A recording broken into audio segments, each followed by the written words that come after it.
All right. Hello, everybody. So, if you are a follower of this channel, and I assume if you're watching this stream, you definitely are, you know that last year I did a couple of videos on the Kyle Rittenhouse case. Now, if you're at all familiar with the content of this channel, there'd be no reason that would surprise you. This channel started out as a channel. The first, I think, 30 or 40 videos are all about gun control, gun rights, and central to all of those is the premise of self-defense. Guns are very versatile tools. We can use them for, for hunting, for recreation, for pest control. Certainly have a lot of utility for them. But the most important thing to use them for is for self-defense, either from criminals or from the state. And there's even a deeper issue.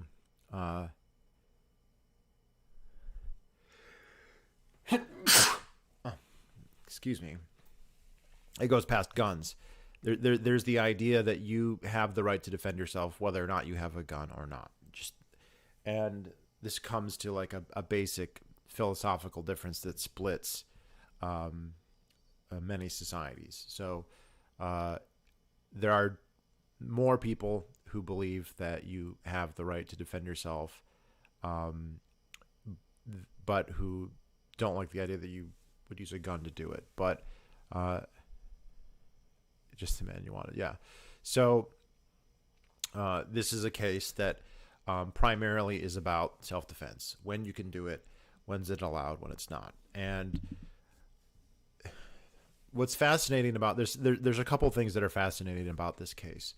One, there was an incredible amount of video evidence and testimony about this. This was not something that happened in a dark alleyway with, the two people involved and only one of them walks away to tell the story. There were probably dozens of people right there when it happened, many dozens for the second event. This was basically two shootings that happened approximately a minute and a half or less apart. And it was recorded from multiple angles. There is two drone footages of the event, and at least of the first event, and at least 4 other videos of that event.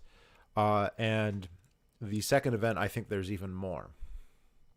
And I think anybody who watched those videos, I didn't see anyone who made commentaries about the videos, anybody who walked through them, including the New York Times, to their credit, who didn't say this looks like justified self-defense. This looks like Kyle Rittenhouse is getting attacked in every one of these cases. The first case and the next two. Event 1 and Event 2, I guess is how I'll refer to them, or the Rosenbaum shooting and then the Grosskreutz Huber shooting.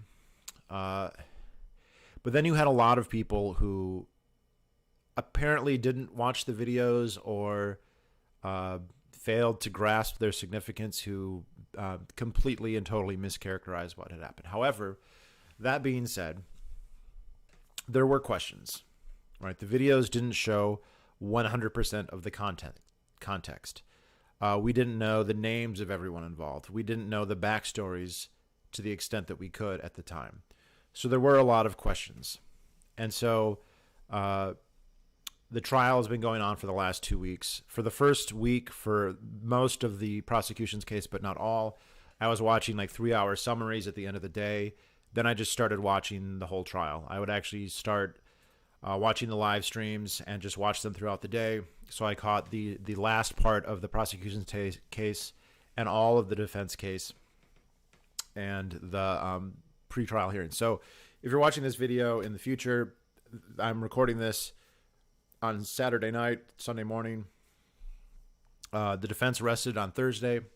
Final arguments will be given on Monday, and then the jury will go. So I don't know what the outcome's going to be, and that's one of the things. What do we learn? We don't know. There's a lot of lessons that have already can be gleaned from the experience so far. So going into it, I had several questions about what was going on in the immediate preface time. In the most famous videos that we see, The incident appears to be ongoing. It appears that Joseph Rosenbaum is chasing Kyle Rittenhouse. And it's not clear why he's chasing him. And did Kyle do something to provoke Rosenbaum? Had he been chasing him for a while? It's not clear. Logically, though, and I think a lot of people who were in the know or who watched it understood this, it was very unlikely to matter, because if you had some kind of confrontation with somebody and at some point in that confrontation you run away and they continue to chase you and attack you, then it almost doesn't matter what happened before. There could be exceptions. If you said, I'm running away because I'm going to go murder somebody else, well, then you would be justified in stopping me. Not that that would be smart, but you could hypothetically do it. And we just didn't have the beginning of that. That has been my biggest question going into the trial. In terms of question of fact, what happened in the immediate preceding moments before the shooting of Rosenbaum. Now, the shooting, and I guess we should walk back and just kind of walk through the basics here. So last August, Jacob Blake is shot by the police in Kenosha, Wisconsin. 9 times in the back, in what is legally, anyway, completely a justifiable homicide. Now, we can talk about the rights of the police to be nosing around in people's business and the hazard that comes from the fact that they have sovereign immunity, and what their standard for using deadly force is whatever they deem to be reasonable in the moment, which is a very, very, very low bar, much lower than Kyle Rittenhouse or anyone else is ever going to have, which means they are much more likely to do it than regular people. And I'll say, even as a hardcore defender of the right of self-defense, it is perfectly reasonable and understandable that it be scrutinized. Right? You don't want people just going around killing people and then saying it was self-defense. It was self-defense. That is something that you should be prepared to demonstrate. And if there's evidence that it wasn't self-defense, then you should face some kind of inquiry. Right? If we're talking about in our current day, that means a trial. If we're talking about some other system, that means whatever that other system has. But it warrants scrutiny. And the biggest problem with our system today is not that police are racist, because if they are racist at all, it is very, very marginally, slightly racist against white people. And I don't mean that like to be hyperbolic. It's just they're more likely to shoot a white person than a black person in the same circumstances. Let's say it that. And just overall more likely to kill a white person than a black person. The problem is not that they're racist. The problem is that they have sovereign immunity. The problem is that the police and the prosecutors and the judges and the legislatures are all on the same team. They're all in the same institution. And there is just a tremendous amount of moral hazard that is criminal. And while part of me is happy that there's been an upsurge in interest and ridicule for some of these cases, it's been tainted with the fact that they're only focusing on some of these cases and not the vast majority of them. And they are misapplying the problem. They're thinking this is a racism problem. It's not. It's a policing problem. It's a militarized police problem. It's a problem with the very fact that the institutions are wedded together. And there's a moral hazard issue, and there's an incentive issue. There's a legal issue. There's a lot of problems that go right to the heart of philosophical anarchism, if we're going to be completely honest. But regardless, Blake is shot. There's a warrant out for his arrest. He was engaging with his ex-wife or his girlfriend. He had a knife in his hand. He goes in his car. He gets shot 9 times in the back. Many people, by the way, assume he's dead. He is referred to as being dead repeatedly, and he's not. He is paralyzed, and he was injured pretty badly, but he's not dead. But this kind of goes to the point that there's a lot of narrative setting out there where people believe things that are just completely not true, but yet that's what they believe. Anyway, he is shot, and this leads to a series of protest/riots in Kenosha. And I have to say, I'm not from Kenosha and I'm not from Wisconsin. I am from Michigan. I'm actually from, and Kenosha is on the coast of Lake Michigan, and I'm actually from also the coast of Lake Michigan, but on the opposite side of the shore in Michigan, not in Wisconsin. And to speak about these demonstrations, whenever you have things like that, they tend to draw all kinds of different people. There's a lot of people who like to go to these events just because they're bored and it's something unusual. When I was in college, whenever there were riots, I would go to them because I was from a small town and we never had riots, or it was very, very rare, and I was too young to partake in them. And they were pretty small, so calling them riots was kind of debatable. And so it was kind of fun and exciting to go to them. And I didn't vandalize anything, but there were people who did. And I don't think those people were ideological. So we have legitimate protests, not legitimate in the sense that I necessarily agree with their prescriptions or their perception of what happened, although I'm sure some of the protesters I would. I saw plenty of gats and flags in these demonstrations as well. But at the very least, that they're out there voicing their concerns, whether they be right or wrong. But then you have people who want to take advantage of the situation as an excuse to just go crazy, to do looting, to do vandalism. If you have any people in your society who are psychopathic or bipolar or unstable or super aggressive, this is just a perfect outlet for them to come. There's other things that do this, by the way. When you have like a hurricane in Florida and they cancel police protection, boom, it's just an invitation for this kind of stuff to happen. And on top of that, you also have mixed into it political terrorism. You have people who are going there for political reasons to foment revolution. You've got Antifa. We've got all kinds of left-wing groups that go to these events. I think that they're probably a minority of most of them, but they're a very evocative, instigative minority, and so they were all there. But you also have a big part of the population that looks at it and says, whatever your grievances are, it doesn't make sense to take out your issues with the police on store owners, business owners, innocent people. And so there have been a lot of fires, there have been a lot of destruction in Kenosha. Enter Kyle Rittenhouse, who is just going to be one of those people, a flashpoint piece person who is completely polarizing in the way people view him. I don't know Kyle Rittenhouse. He's not somebody who produced a big corpus of written work or audio work, right? So we can't delve ever so deeply into his ideology, if he even has one. But the impression that's given by what we have is a very earnest kid who wants to be in a position of a very sheepdog-esque person, and that has manifested in a desire to join the police, in a desire to join the military, in a desire to be a nurse or something along those lines. He did a lot of cadet work. He was a lifeguard. So I'm going to say, like, there's a lot in this that I wouldn't agree with, right? I would not be somebody who LARPs as a state trooper.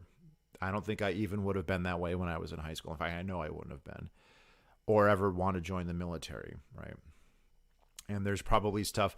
He was pro-police in a way, thin blue line, obviously, as a libertarian of the Radley Belko school. I don't believe that, okay? And I find that to be distasteful and wrong-headed, although I think a lot of it comes from a good place with some people, right? Not everyone who is a blue line person is a fascist or is a bully, however much their philosophy enables it.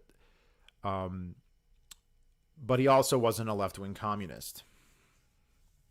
And if I have to pick between the two, that's a pretty easy choice. So Kyle, much has been made of Kyle being from, quote, a different state. He lives or resided at the time in a town called Antioch, Illinois. Antioch, Illinois is on the border with Wisconsin, and Kenosha is on the border with Illinois.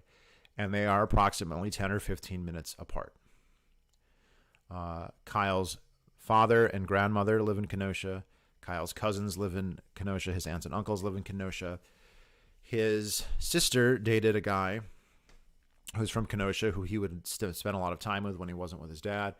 He worked in Kenosha. Before this incident happened, he had either a parking ticket or a speeding ticket from Kenosha. The idea that he is some foreign entity traversing the country to go on a safari to kill black people, and more on that in a minute, is completely false. As is indeed the idea that the fact that he did cross a state line has any kind of moral, or in this case even legal significance. Okay, morally, who gives a care? Who fucking cares if you cross the border with or without a gun, whether or not you are 17 or 18 or 25? It shouldn't matter at all.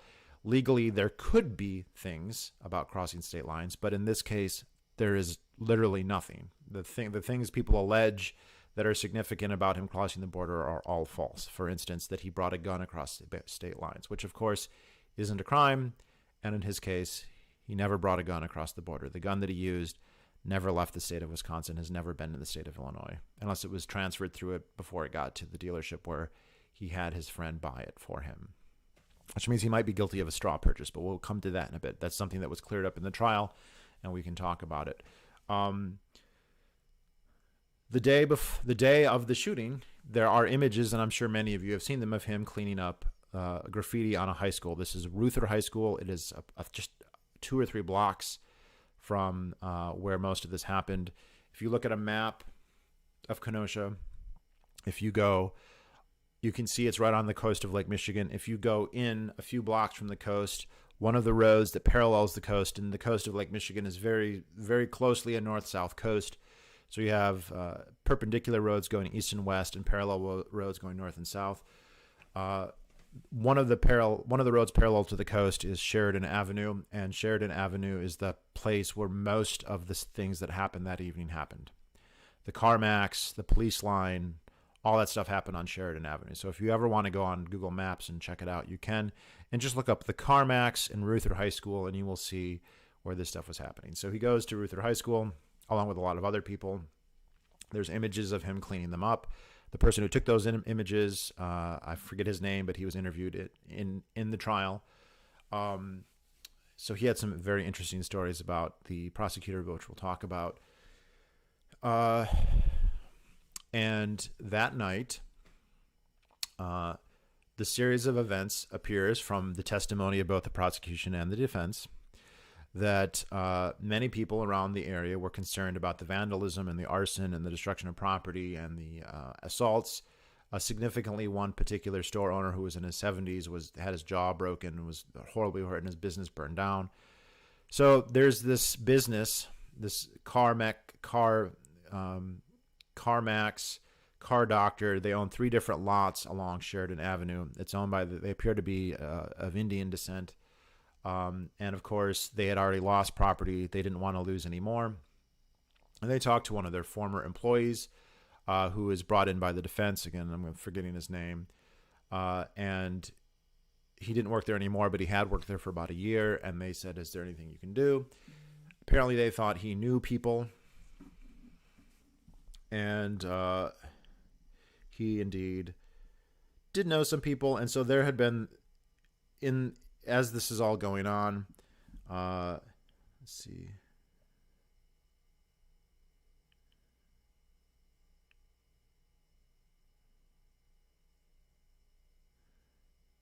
So,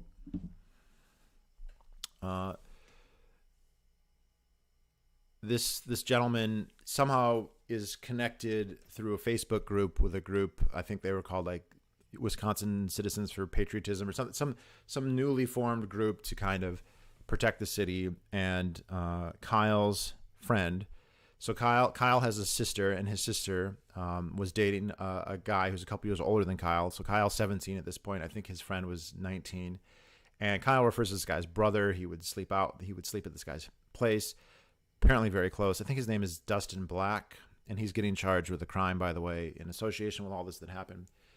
And they had purchased an AR-15 for Kyle. So let's talk about that briefly.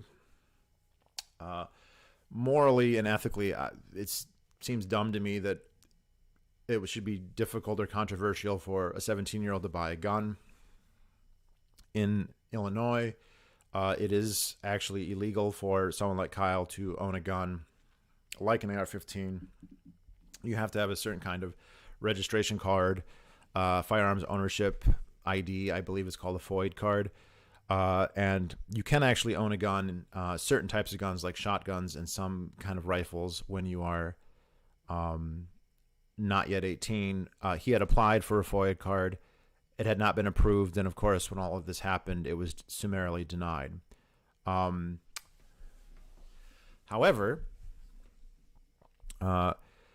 he got his stimulus check. And like a good libertarian, he used his stimulus check to buy something very, libertarian, right? A lot of libertarians use their stimulus check to buy Bitcoin. He used his to buy an AR-15. So he went to his friend who was 19, and he said, I will give you this money. You use it to buy a gun. In the trial, they say they had not decided it was going to be an AR-15. That's just what is available. I don't know if that's really true. It is plausible. Many times you will go to gun stores that are small, that have very limited selection, and the AR-15 being the most popular rifle. And just truth in labeling, I don't like AR-15s. I don't think they're actually that good of a rifle just because the military uses them. A lot of people think that they should. They're inferior rifles compared to some of the other ones that are out there, but all that be that as it may. In the trial, he said he talked about maybe wanting to get a shotgun. The place they went didn't have one, and he told Dustin to buy it for him. But that sounds a lot like a straw purchase. For those of you who don't know, a straw purchase is when somebody who can't legally buy a gun gives money to somebody who can and has them buy it on their behalf. This is illegal whenever you buy a gun at a federally licensed dealership. You have to fill out a piece of paper saying that it's for you and not for somebody else. It's hard to prove. It is a felony, though, or at least a misdemeanor. But it's hard to prove because there's so many ways around it. Like, I could buy a gun and then decide I want to give it to you. That's legal in a lot of states. State laws on this vary quite a bit. A lot of states have more rules when you transfer. Illinois is one of the most restrictive states. Wisconsin's probably about average, which means it's pretty easy to transfer ownership. We don't know if it was a deliberate straw purchase or not. The version that Kyle and his friend give in the trial is a plausible one and probably impossible to disprove at this point. They basically say, I'll give you the money.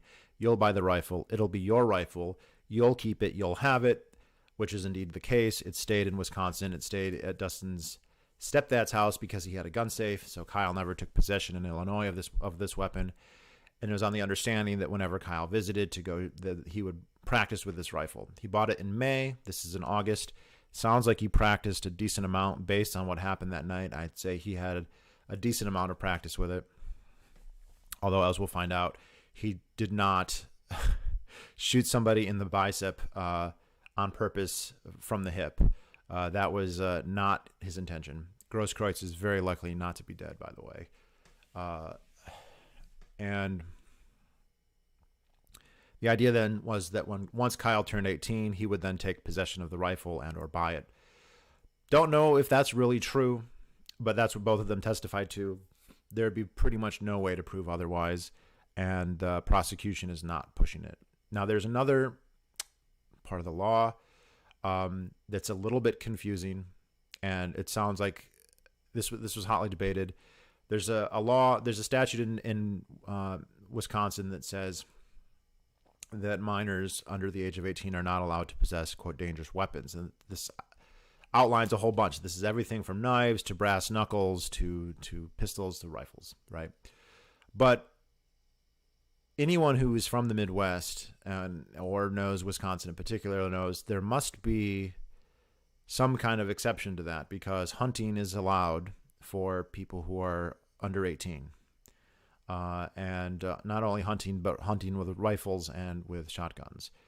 And indeed, there are exceptions to the law, but the exceptions to the law do not simply say you can use a rifle or a shotgun if you're hunting.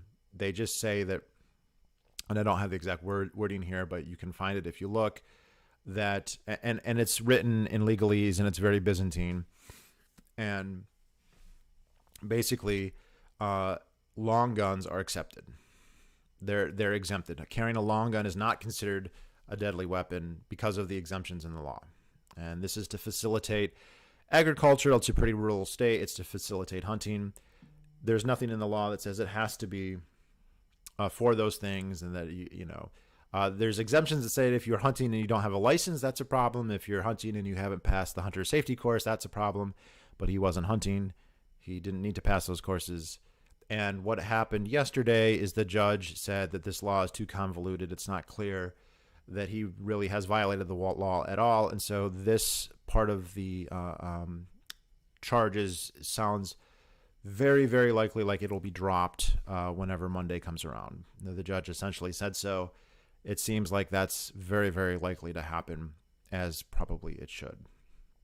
Okay, so he never crossed state lines with a gun. It was legal for him to have that gun.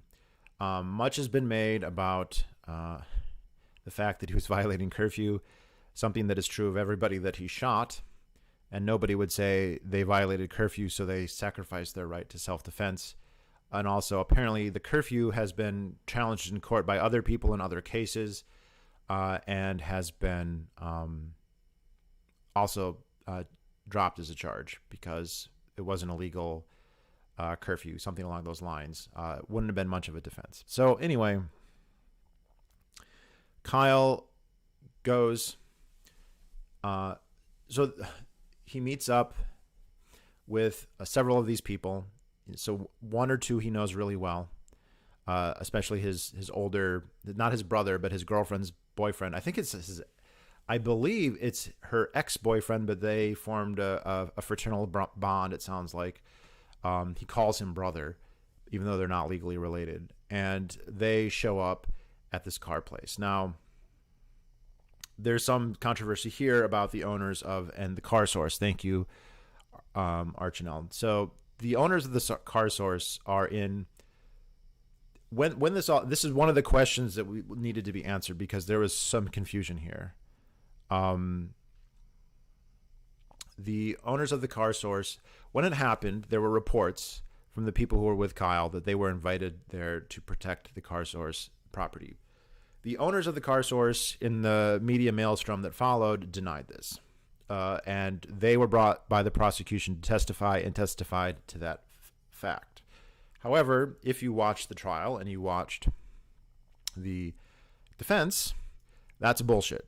There's pictures of the owners with all Kyle and all the other people wearing the AR-15s that day, all with their arms around each other, smiling and posing for pictures. They gave their keys to these people. They, said, this is where you need to go. This is what we want you to protect. The fact that they offered to pay them, like, hey, we'll throw you some money for what you're doing. So this puts them in some legal trouble, probably, right? They're hiring security, basically, who's not licensed security. They can't say, well, all this happened and it was completely beyond our knowledge. That's completely false. We have the pictures of it. We have them there. I mean, what you didn't want them there, they weren't welcome. They interviewed multiple witnesses who were there, who talked with them, who testified that the owners were happy that they were there and glad that they were there. So that's another thing. And it makes sense that they would lie about this after the fact because of what happened. So that was another issue that I was kind of curious about, and I definitely think it was cleared up in the trial. So that night happens. I believe this is the night of the 25th. And it's a wild, crazy night. There's a lot of arson. There's a lot of protesters. There's a lot of vandals walking around.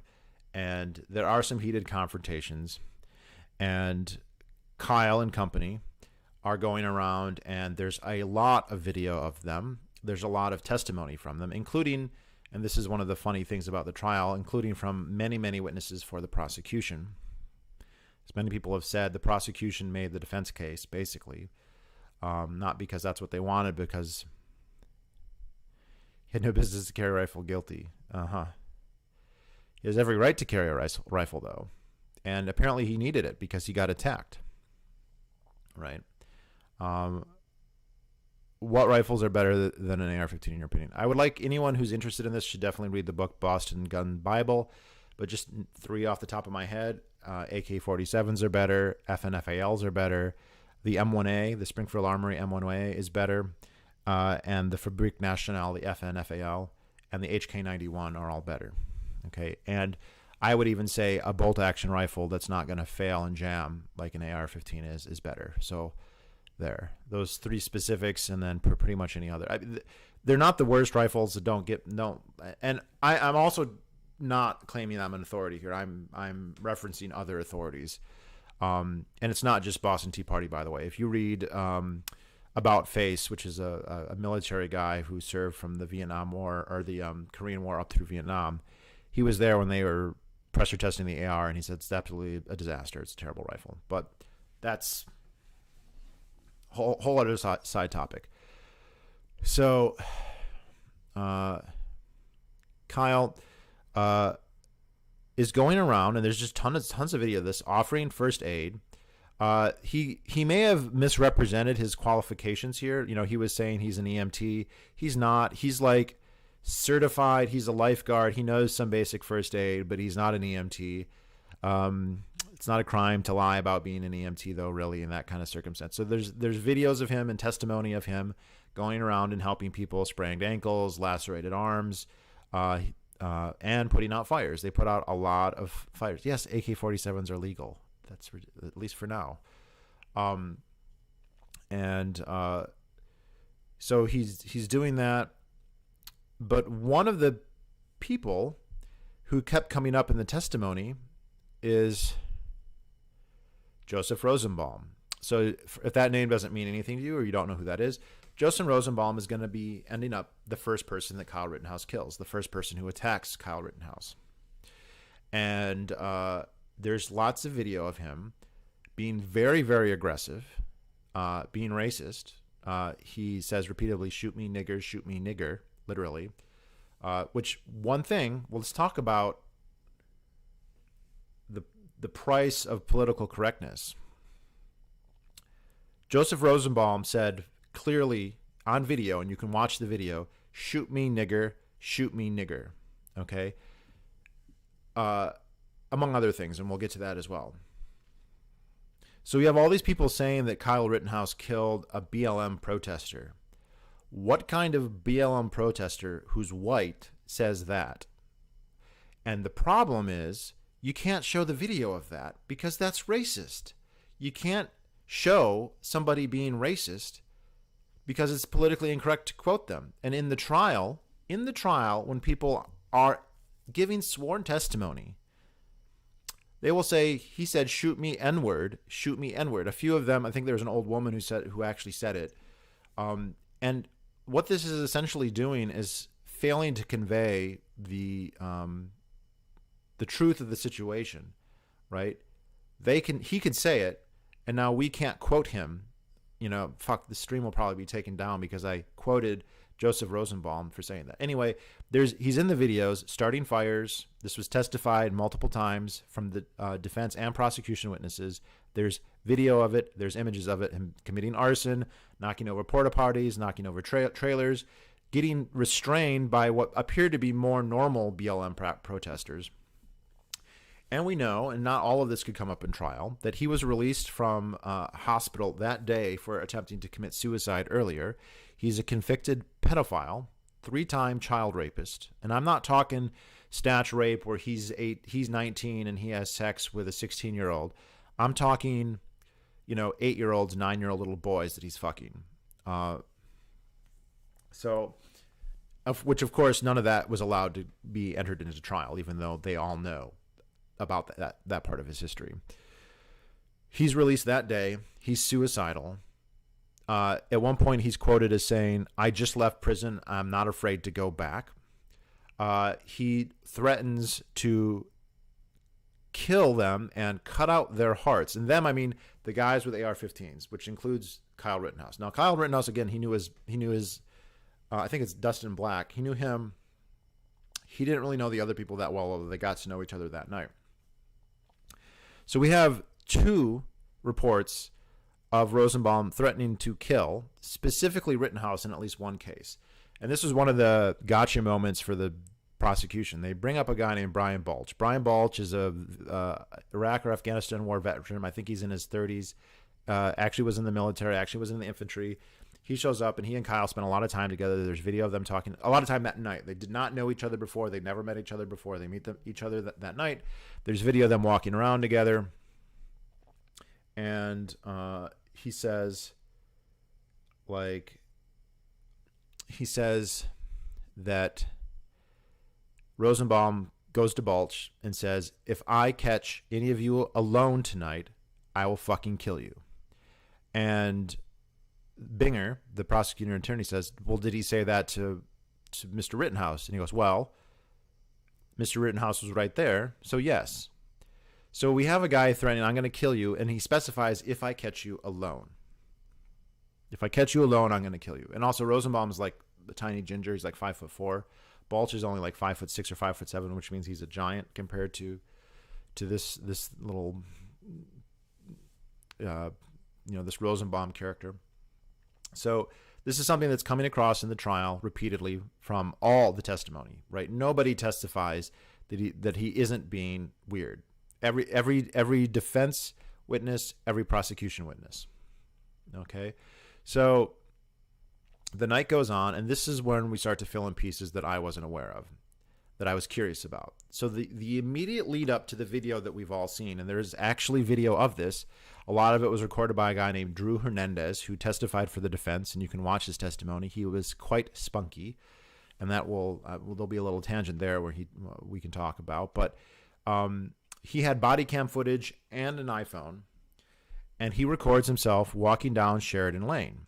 And Rittenhouse testifies that he gets separated from the other guys, and he's kind of nervous, right? He's got his AR-15, but there's a lot going on. He's been specifically threatened to be killed if he gets caught alone.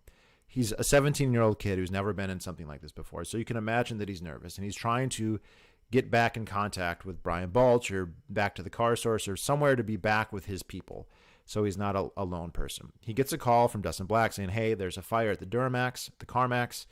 So he gets a fire extinguisher and starts walking down Sheridan Avenue. And this is shown in the FBI drone footage that is labeled him. They figured out, they correlated who's who. I'm going to assume that that's correct. But then there's also direct video from Drew Hernandez. So you see Kyle calmly walking down the street. Now, in the FBI drone footage, there's a prosecution. This is something that's new that came up in the trial, this FBI drone footage, which they've had for all this whole year, and just now are releasing it, although it's evident. They said they had an HD version that they, quote, lost, which I'm assuming means had exculpatory information on it. So in this video, you can see Kyle walking down Sheridan. I believe he's going south. Correct me if I'm wrong, but I believe he's going south on Sheridan Avenue. And Rosenbaum is also going south on Sheridan Avenue, and he's somewhat ahead of Kyle.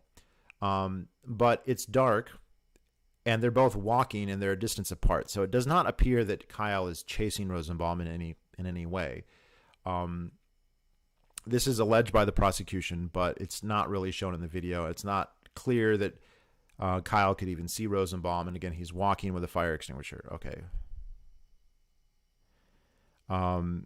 And as they're walking, as they get to Rosenbaum gets to the CarMax, and then he strangely goes and gets off the road and goes and basically gets behind a car. Now, the defense is calling this an ambush, that he's hiding there.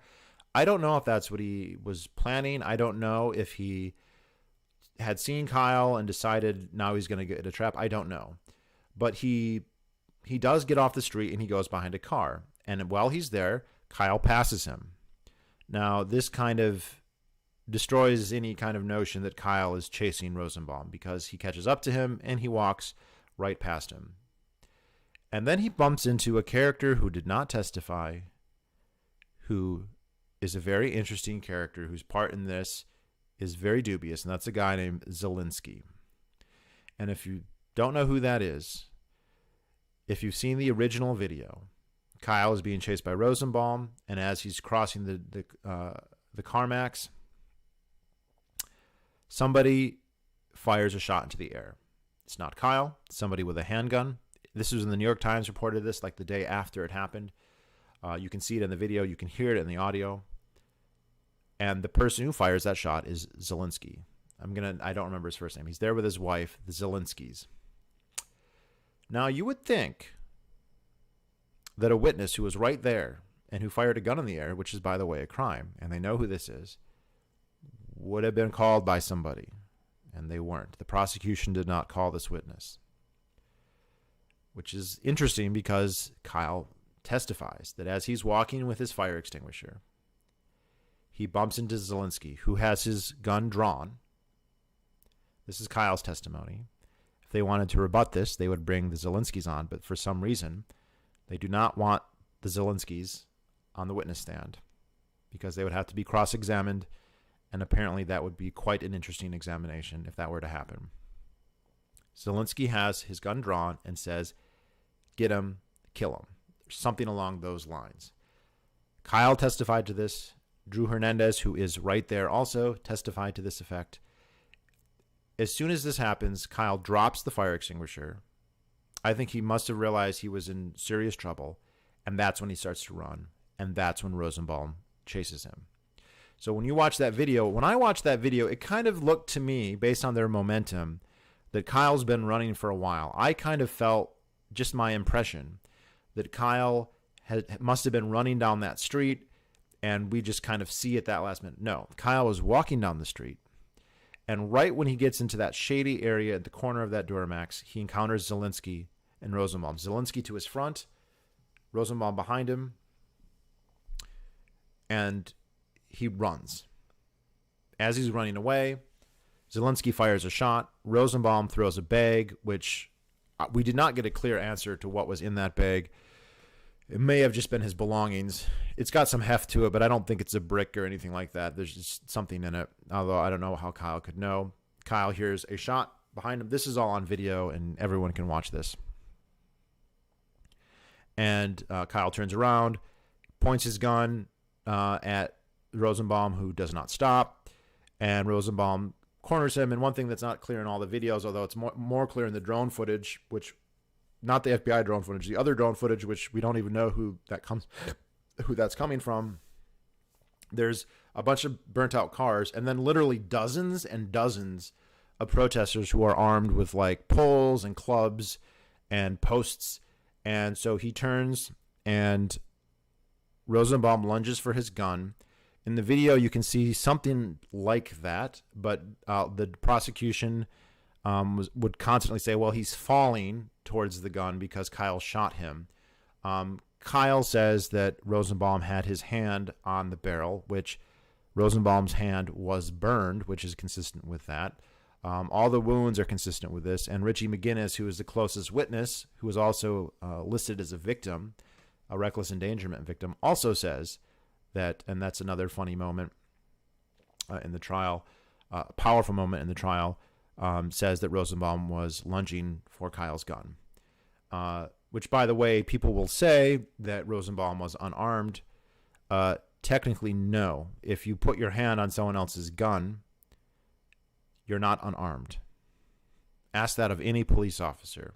Oh, if somebody's unarmed and they come and they grab your service weapon, what do? You kill them. And that's something the defense, when they interviewed the detectives who should never even have been allowed to testify because none of them saw any of this, which we'll get to in a minute, should have asked them, what do you do when someone grabs your gun?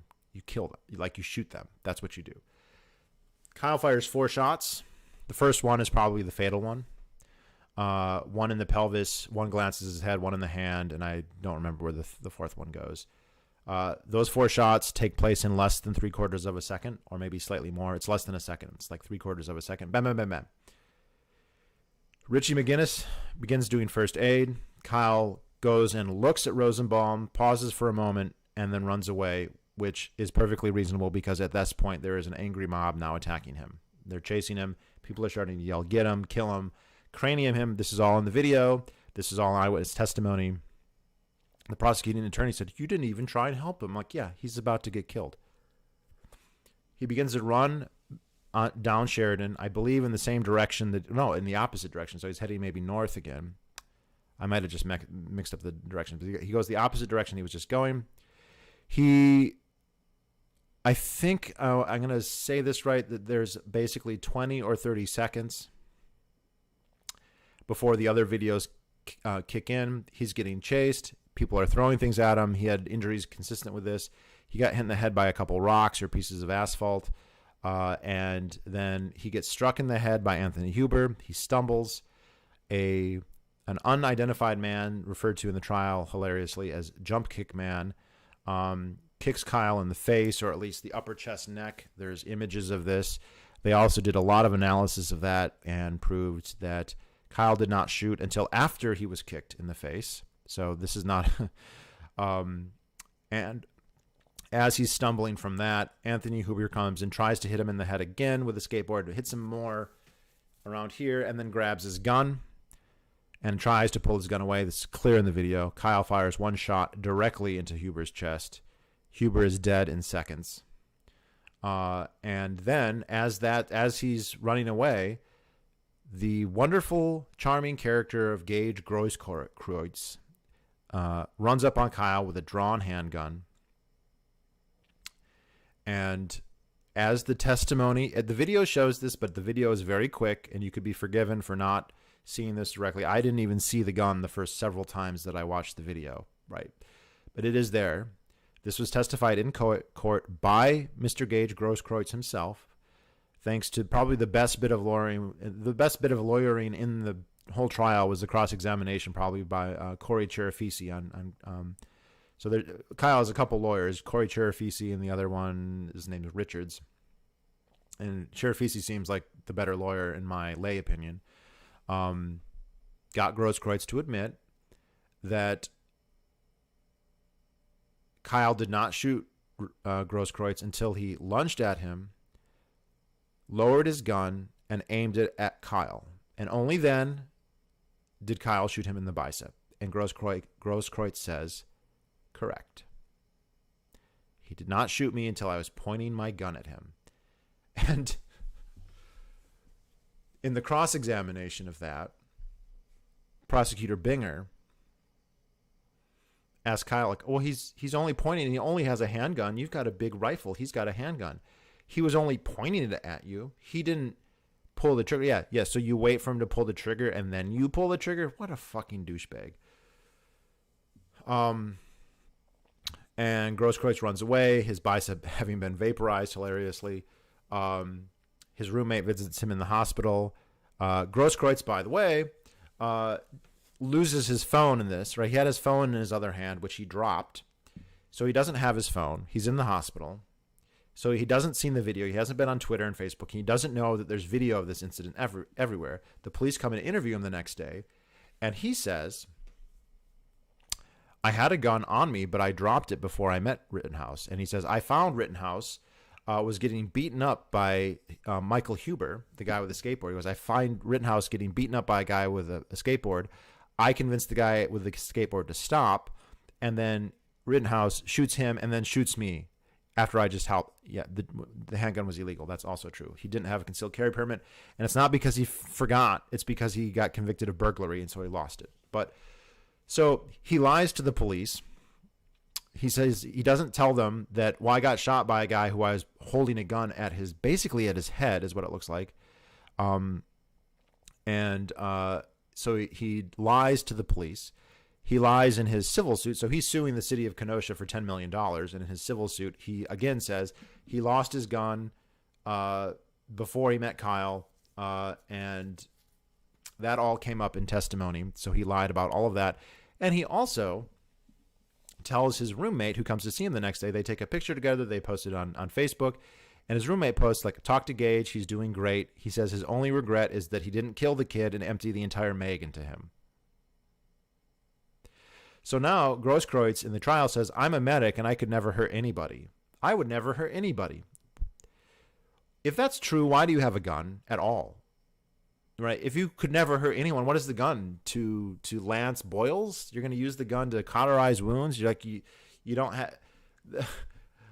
and then not only that, he has it drawn in his hand and is running. And this is hilarious in the cross. If you guys watch any part of the trial, watch Grosskreutz's testimony and watch the cross-examination by Corey Cherafisi. It's only probably half an hour, 40 minutes long, maybe an hour.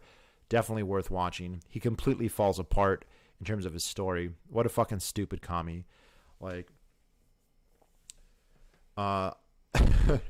they also bring his roommate on the stand, and they said, did he actually say this to you? He goes, no, I just lied to make it look good for him. Oh, so you're lying to defend your friend, but you're not lying now on the stand, obviously. Yeah, of course.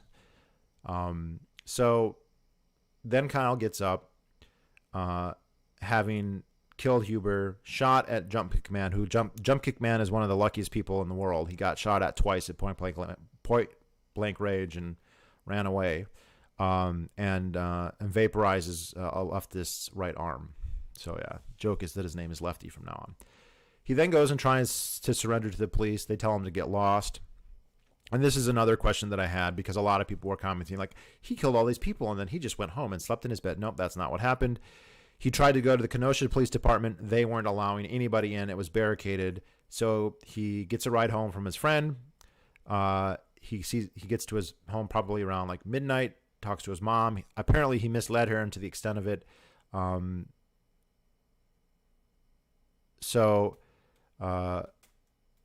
They go to the Antioch Police Department, and that's where he turns himself in. And then he spends the rest of the night vomiting constantly. And you can actually find video of him when he first gets to Kenosha in the interrogation room, where his mom is with him and he's crying, saying like, I should have let them all kill me.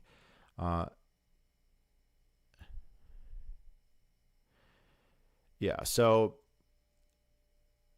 another interesting thing about Grosskreutz too, he was holding a phone in his hand recording, and the judge in the case issued a warrant for his phone. And so the police were going to go and get the warrant, or get his phone, and the prosecutor said, don't take his phone.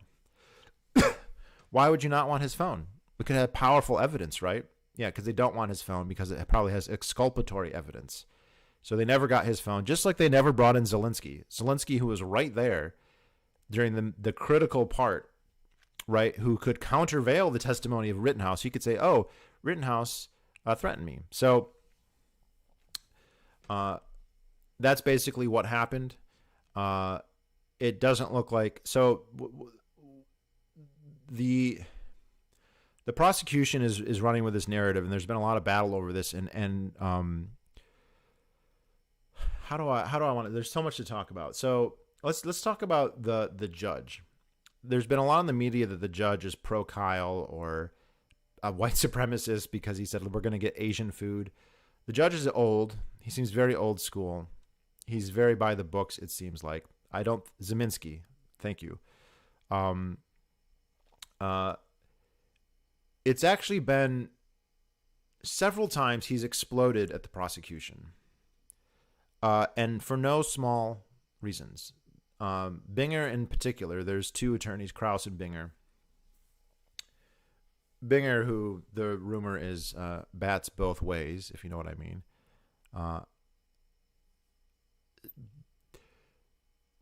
Binger, when he started to interview Kyle, when he cross-examined Kyle, started saying...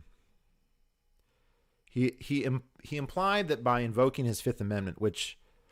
That implied Kyle's guilt. Well, that's a constitutional violation. And the judge exploded. You can't say someone's guilty because they plead the Fifth Amendment. And that's ironic, especially in a case where Kyle is not invoking the Fifth Amendment and he's taking the stand, which, by the way, almost any lawyer will tell you should not do.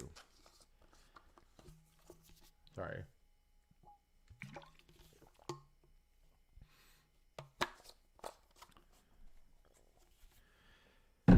Yeah, judge is weak, then he throws fits, lets the prosecution break the rules. Yes, so that's exactly it. The judge, there's all these clips, and you can see them where the judge explodes at Binger and then walks it back and lets the prosecution get away with almost everything. Not everything, but almost everything, including some very, very critical things. So one of the issues, the defense has been really bad too. The defense has not objected as much as they should. And I'm not a lawyer. I'm taking this. So I watched, there are live streams. I'll even mention the one. You can watch the original trial itself. I was also watching live streaming where there's 10 lawyers watching the proceedings and they're all commenting. So if you look at Ricada Law, maybe I'll put a link to that. I highly recommend people watch it there. Let me look. Ricada Law. Boop, boop, boom. Let me get the link to this. Okay.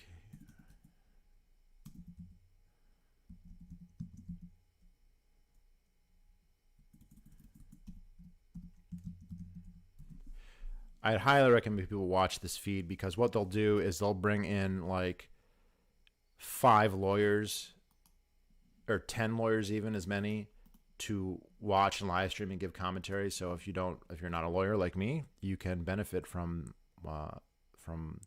their expertise. Let's see, go here. I'm gonna put a link. It's kind of hard to spell. There it is, everyone. Ricada Law. Yes, the judge didn't make a joke. He referred to Asian food. He didn't make a joke about Asian food. It's completely ridiculous. That's absolutely right. So,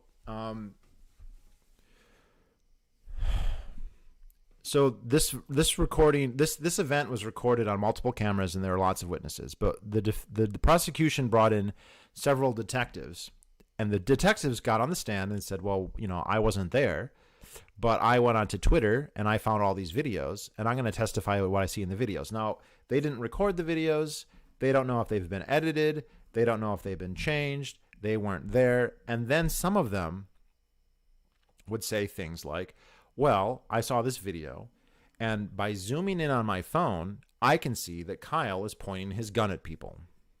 Now, if you attempt this, they couldn't duplicate it on, like, the defense asked them to duplicate this. They couldn't do it. They just said, "Well, take my word for it." There you can see some of these images that they've blown up, and it's just completely random blobs. You can't tell if it's Kyle Rittenhouse or fucking Sasquatch. You can't tell if he's holding a gun or if he's in a cloud. You can't tell who's who, who's what. The prosecution is using these blobby images to say that's a proof that Kyle Rittenhouse pointed his gun at somebody. And it's also been pointed out, if that's the interpretation, that what you're looking at is Kyle Rittenhouse with a gun, he's holding it left-handed for the only time in his life, if that's what it is. And one of the big letdowns yesterday is that the defense was trying to argue, well, hey, judge, this is just a blurry blob. You can't tell me that's Kyle Rittenhouse. You can't tell that that's Zelensky or Rosenbaum or anything, let alone that's provocation or he's barrel swiping. And by the way, this is coming from a video who we don't know who took it. We don't know anything other than the police zoomed in, which, of course, when you zoom in, and this is something I didn't know, but I learned. I mean, I guess I knew, but I never really thought about it. Like, legally, if you have a digital image and you zoom it in, that's not like using a magnifying glass. That's an algorithm that expands the pixels and adds new pixels, which means that it's adding information. And that can very easily make something that looks like a shadow become a gun, right? Even without any malice whatsoever. And so the lawyers are saying, look, you cannot, it's not clarifying anything. It's adding information, which means it shouldn't be admissible. You shouldn't be able to make verdicts, especially. It's one thing if you do that because you're making a family photo to hang on the wall. This is a murder fucking charge. You need to have better than that. It's modified. It's not original. Yes. And what was so infuriating is the judge, to give an example. So the prosecution is attempting to have this video submitted to the jury and to say, this is Kyle Rittenhouse provoking everything by raising his rifle at Zelensky. And it's just a blurry blob, and nobody can tell looking at it what it is. But then the prosecutor just points and says, and it was also, so the prosecutor would say, these are the things, I said, this is why I titled it this way, the things we learned, the little tricks that they play. So the judge goes, well, Mr. Prosecutor, like, this is just one blurry image. That's not a lot of evidence. The prosecutor is like, no. We have like 5 pieces of evidence. Well, what does he mean by 5 pieces of evidence? Well, he means the original video, which you can't see anything. He goes, that's one.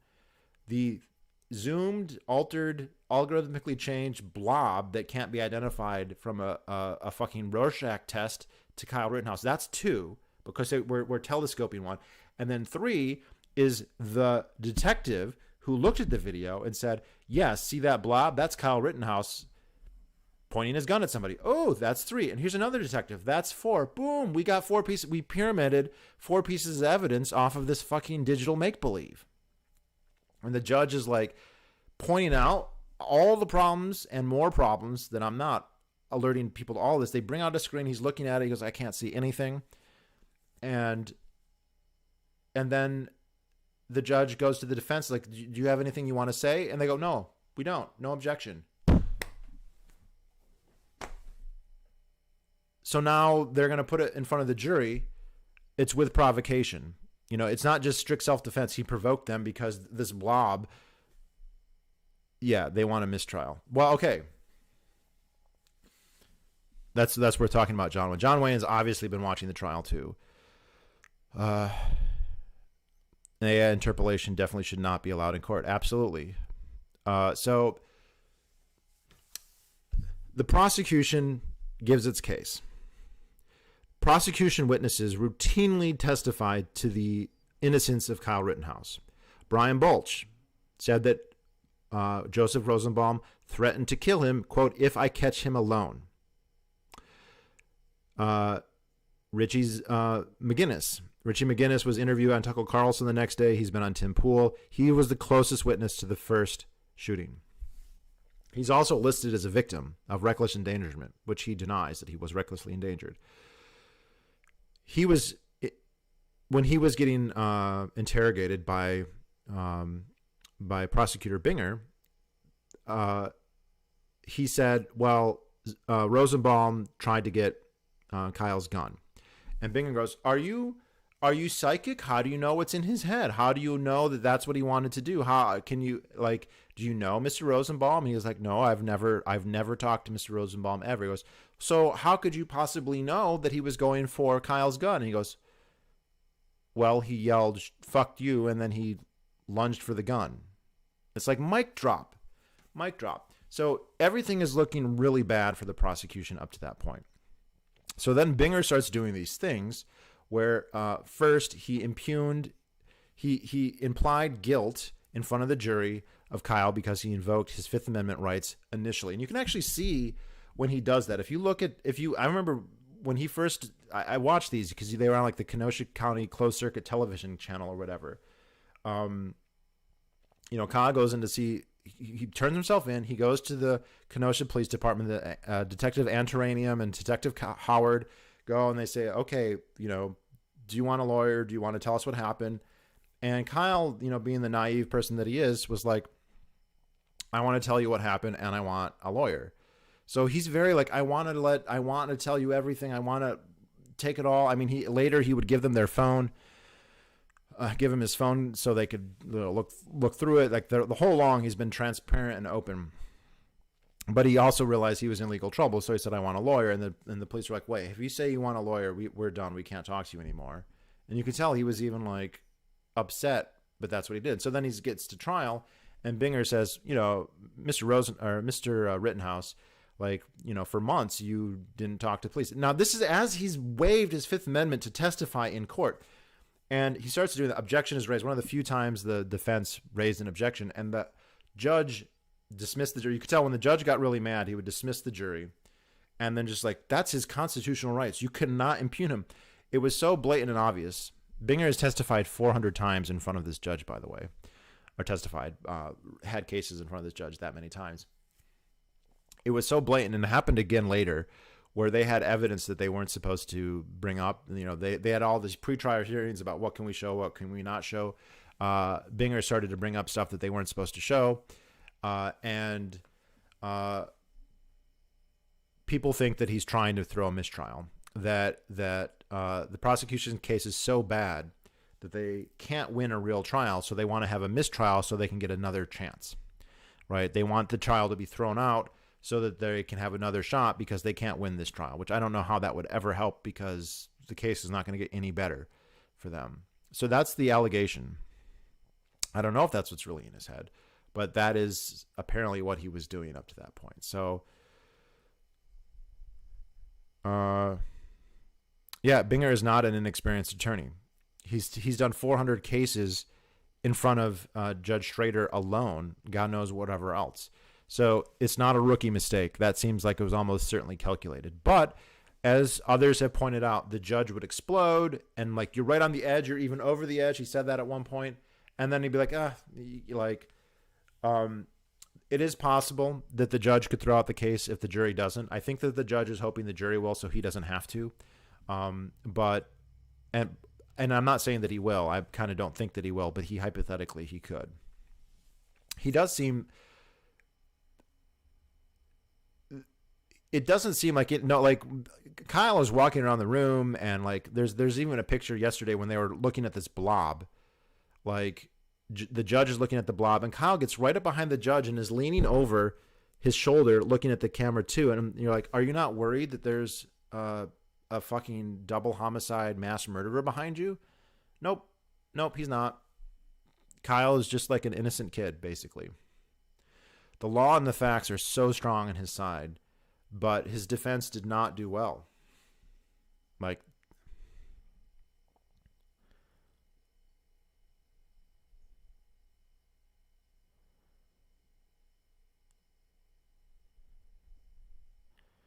yeah, the mistrial is like double jeopardy. It doesn't make sense, Sebastian, because it should be like, wait, so the prosecution messes up so bad that they get to try again. Doesn't make sense.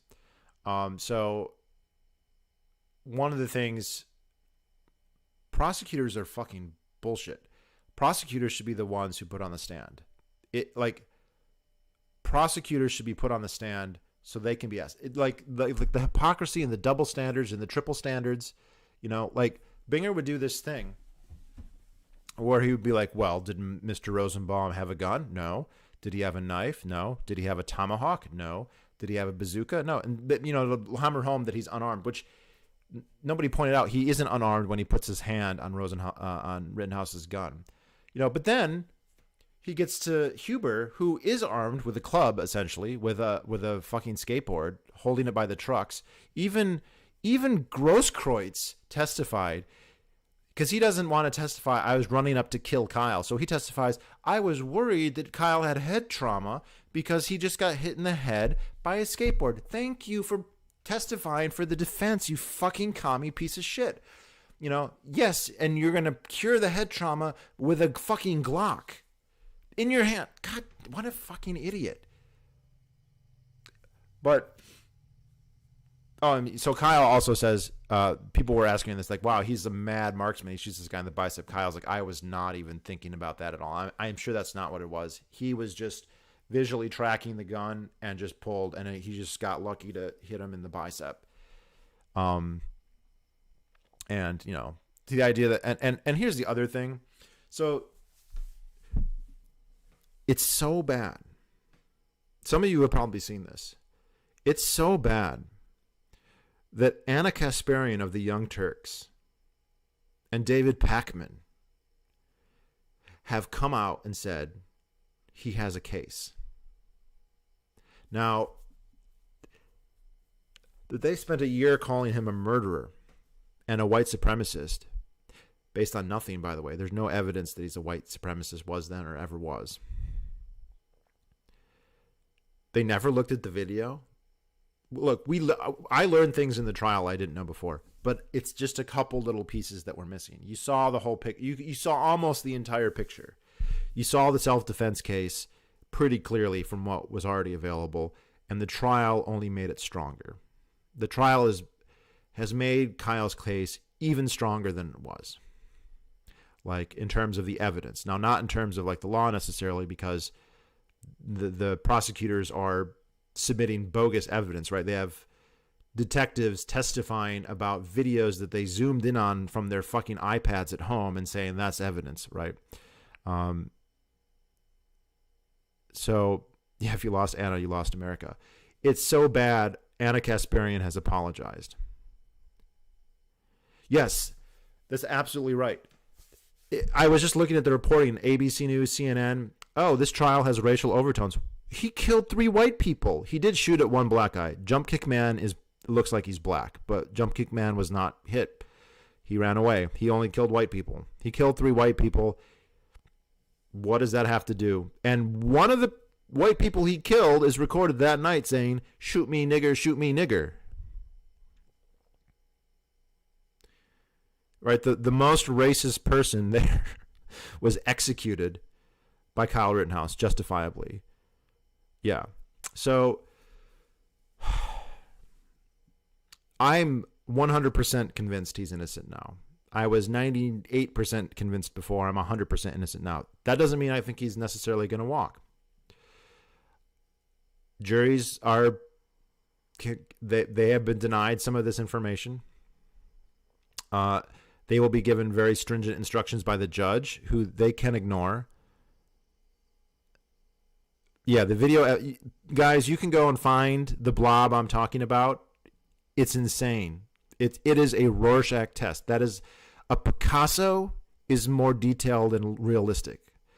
You know, you look at the Screaming Man or any of these, those are more photorealistic than the blob.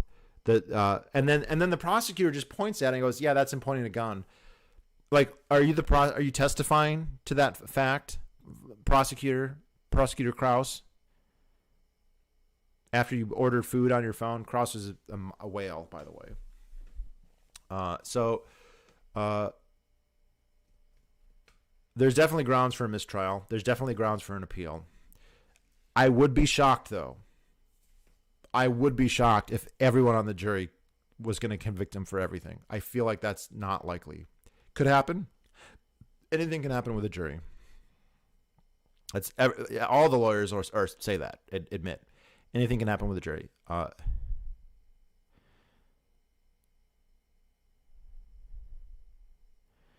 Jurors be jurors. And there's been, I mean, as someone else has pointed out, this guy was prejudged in the media. He was there hunting black people. And that's another thing. He was just there looking for trouble by doing first aid and putting out fires.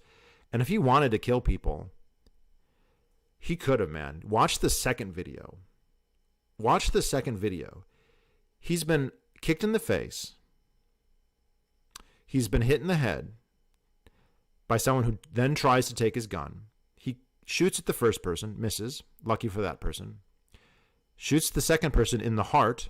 So this will now be the second person that night that he's killed. Although he doesn't know that. And then he gets run up by a guy with a gun who points it at his head, and he shoots him in the arm. And you can see in the video, there's this incredible moment where he's trying to stand up, and there are people charging at him with melee weapons, clubs, 2x4s, but if they had been 1 second faster, they would have been on top of him and clubbing the shit out of him. But they weren't quite that fast. And he gathers his wits about him, and he brings his gun to bear. And they both go like this. And Mr. I'm out here to hunt, if he had killed those people, he would have been 100% justified. 100% justified. He's been assaulted and attacked, and there's more people with clubs charging him. Clearly, they're not there to help. Their claims that they're coming there to help him are just as fucking ludicrous as Grosskreuz's. It's a mob. He's outnumbered. He can't retreat. He's on his ass. He could kill all those people. He could kill every single person. They raise their hands. Nothing. Doesn't shoot him. The restraint is insane. The restraint is insane. Like, if he was there to hunt people, it makes no sense. He only killed criminals, by the way. Everyone he killed was a criminal. And I don't just mean because they assaulted him, because they had like long criminal records. Not that he would know that. What's the joke about Rosenbaum? He died doing what he loved, chasing a minor. Where can you find Anna admitting she was wrong? Anna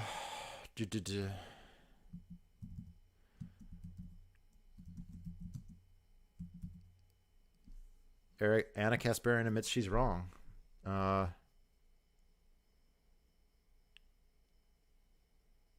Anna Kasparian admits she did not know Kyle Rittenhouse was the person fleeing in the video, and she says that's important. Anna Kasparian admits she was wrong about Kyle Rittenhouse.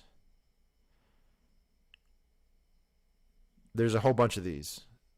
That's the first two that came up. Anna Kasparian of the Young Turks admits she was wrong about Kyle Rittenhouse. That's from Tim Pool. Anna Kasparian admits she failed on Rittenhouse. Yeah, there's tons of these.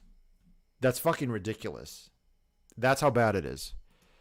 David Pakman, you can watch him watching the trial. The moment where Grosskreutz admits, what the fuck?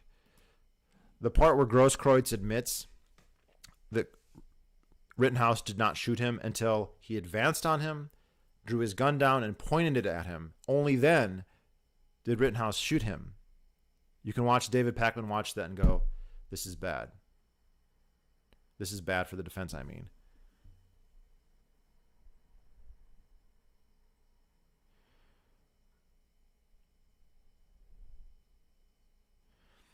Yeah, it's funny people keep trying to say it's felony murder because he's committing a misdemeanor for possessing a rifle. But he's not.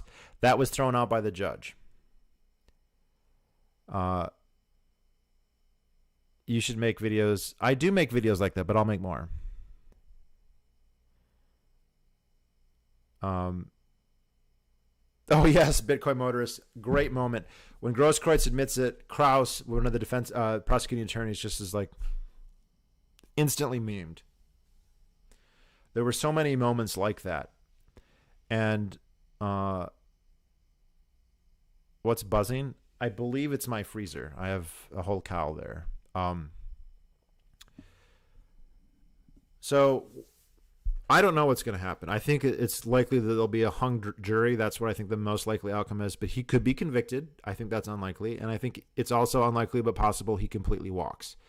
They will allow them to convict for lesser charges, so it also wouldn't be surprising me if they think, I don't want this kid to go full murder because it's too clearly in his favor, but I don't want him to get away with nothing, so here we're going to give him something minor. That's a very likely outcome.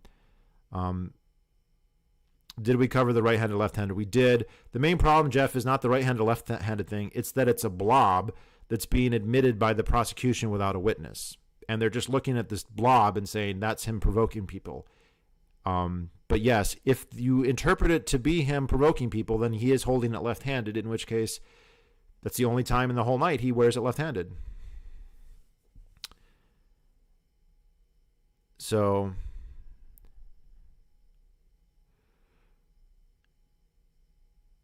don't be brazen with me. Yeah, that was, what is the meaning of this? But guys, he ripped on the prosecutor. If you watch the whole thing, you'll see these. It's like a pattern where he doesn't want to blow up in front of the jury. He goes, "Please excuse the jury," and then he rips into Binger, but then typically gives Binger what he wants or doesn't give the defense what they want.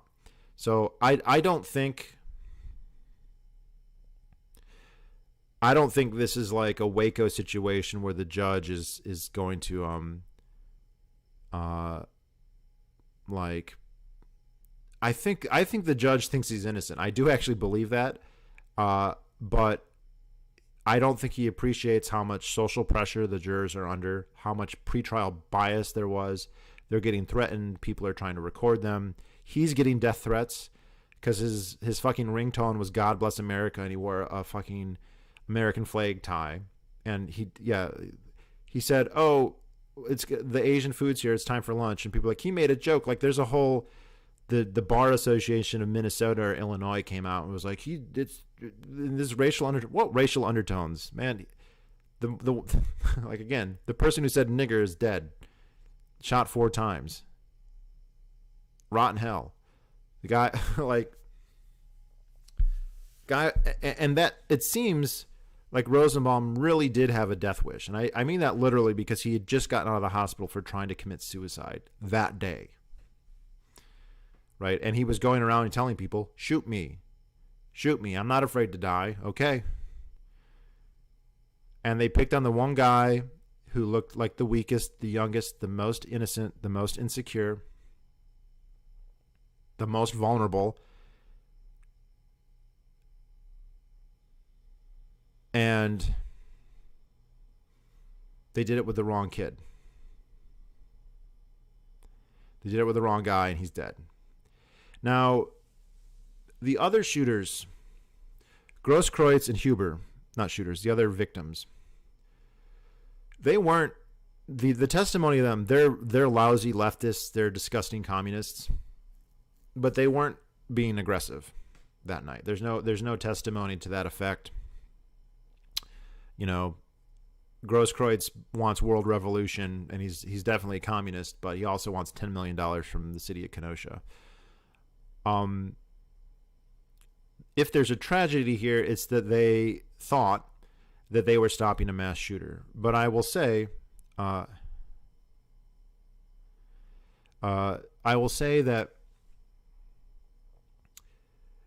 if you take it upon yourself to stop someone, you better be sure that they're actually guilty, right? You can't, I mean, just imagine if you were walking down the street and you see somebody in a car and you think, oh, wait, that guy's on America's Most Wanted. He's in the top 10 FBI Most Wanted list. And you just pull out your gun and try and arrest them or shoot them. Man, hopefully you're right. But if you're wrong, you can't say, well, that's what I thought. I mean, they're going to defend themselves. Kyle's right to self-defense is not evaporated because Anthony Huber imagines that he's a mass shooter, you know, and these guys, everyone, and there are a whole bunch more who attacked him or tried to attack him who, you know, were lucky enough that he restrained himself from killing all of them or many of them. Yeah. Well, thanks, Drew. Guys, I mean, I lost friends over that. I have libertarian friends who thought, you know, this guy is just a bootlicking cop wannabe, and you can't just shoot people like that. No, they're attacking him. He had every right to open carry. Open carry's legal. Other people were doing it. The logic of Prosecutor Binger and anyone who really questions this guy basically is that you should never be able to defend yourself. Yeah. And this is what kind of scares me is if they can get a conviction here, then what they're basically saying is we can come and riot and burn and loot and assault. And if you kill us, we will intimidate the judge and the jury and the prosecutor. We'll have enough political clout that the prosecutor won't dismiss the case. Binger is not the lead prosecutor. The lead prosecutor who allowed the case to go forward, so shame on him, didn't take him himself. And this is the most high profile thing that's ever happened there. And a lot of people speculate the reason he's not taking up the case is because Kyle's case is too strong.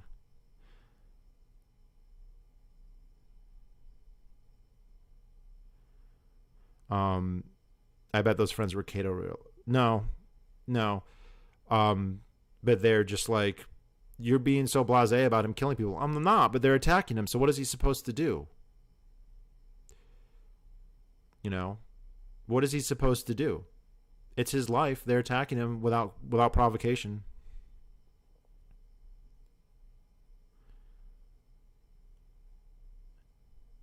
Binger is actually decent.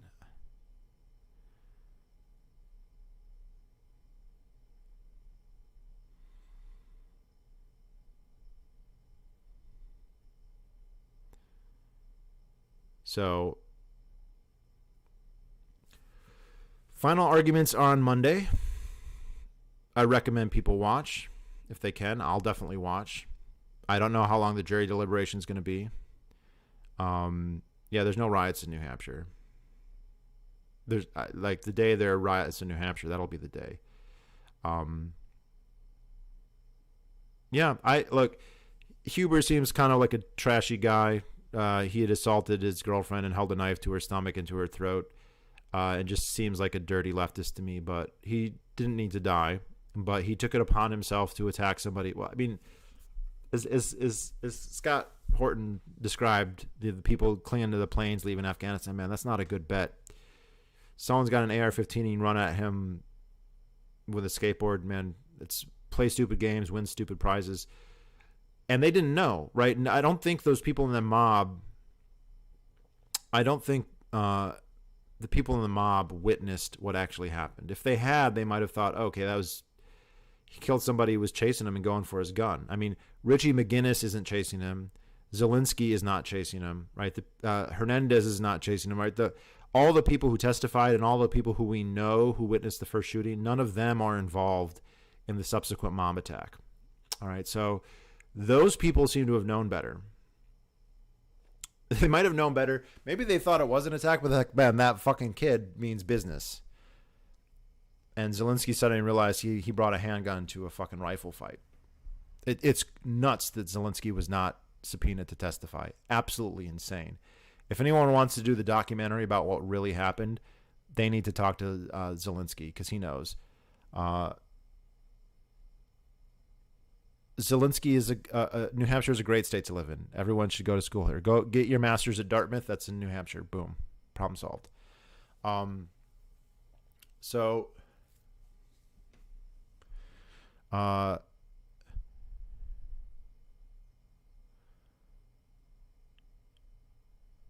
New Hampshire is the best state in the United States. I mean, I can't disagree. So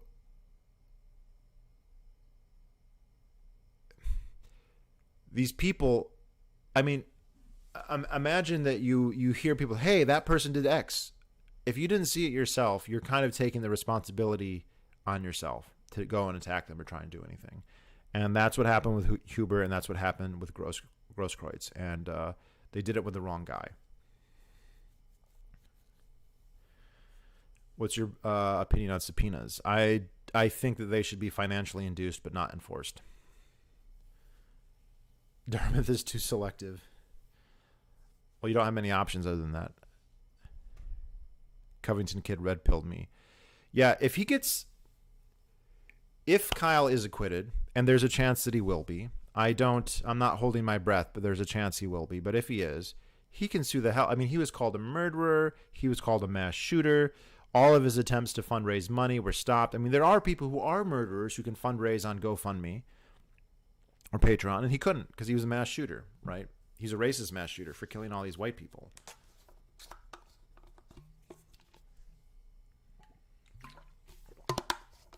I swear, half the people, I mean, they believe that he crossed state lines with a gun. First of all, it's not a crime. Who cares? Like, morally, completely irrelevant. Also, just factually not true. He never crossed state lines with a gun. And they think he was hunting black people. He was helping the protesters. He was helping them. What do you think Kyle's chances of being let go? I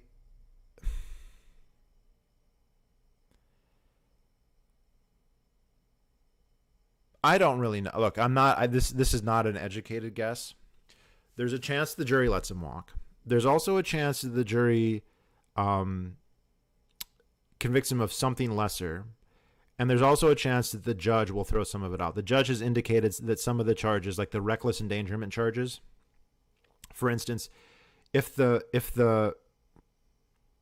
jurors try and split the baby, right? So he's got these murder charges, but then he has these reckless endangerment charges for people like Jump Kick Man and Richie McGinnis, who Richie McGinnis very much supports Kyle and says he wasn't endangered. He wasn't in the way. Kyle didn't put him in undue risk, and Kyle was justified. But he's still listed.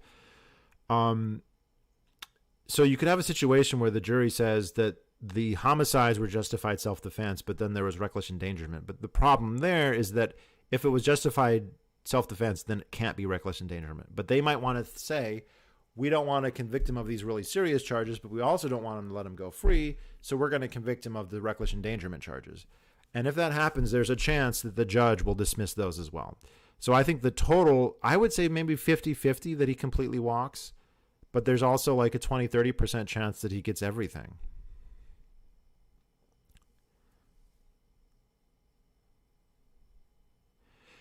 I've seen so many posts of Twitter along the lines of, I thought Rittenhouse was a mass shooter the past year until the trial started and I watched the video for the first time. How could anyone form an opinion about this, a strong opinion especially, without trying to watch the video? And, I'll speak to that, Drew. I've never seen anyone who analyzed the video, ever, who was like, oh yeah, this looks like self-defense. I mean, maybe there's circumstances we didn't know and the trial has cleared that up, and there aren't. All the circumstances that we learned from the trial adds to his case. So people just believed believed it. And I had arguments with people. I said Rosenbaum is a pedophile. I'm like, how do you know that? I'm like, you can look it up. It's not a secret. They just refuse to believe it.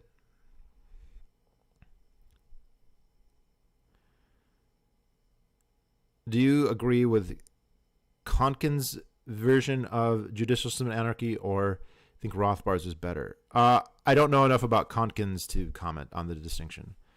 Although New Hampshire is so great, when I moved here, I was rearranging my room, and there was a rug in my room, and when I pulled it up, it had Konkin's Agorist Manifesto under the carpet. What's your opinion on open versus concealed carry? I think they both have their purposes. Yeah, I agree with that. So if you're looking, tactically speaking, if you're alone, I think concealed carry is the best way to go, because you don't want to advertise that you have it, and you want to be able to surprise people. If, however, you're in a group, if you've got like 5 or 6 guys and you're all armed, then open carry, and you've effectively deterred yourself from just about anything. And then you're making a nice, strong political statement. So I think open carry is good for groups. Concealed carry is for individuals, in my opinion. So I think the videos of the definition self-defense. I don't like.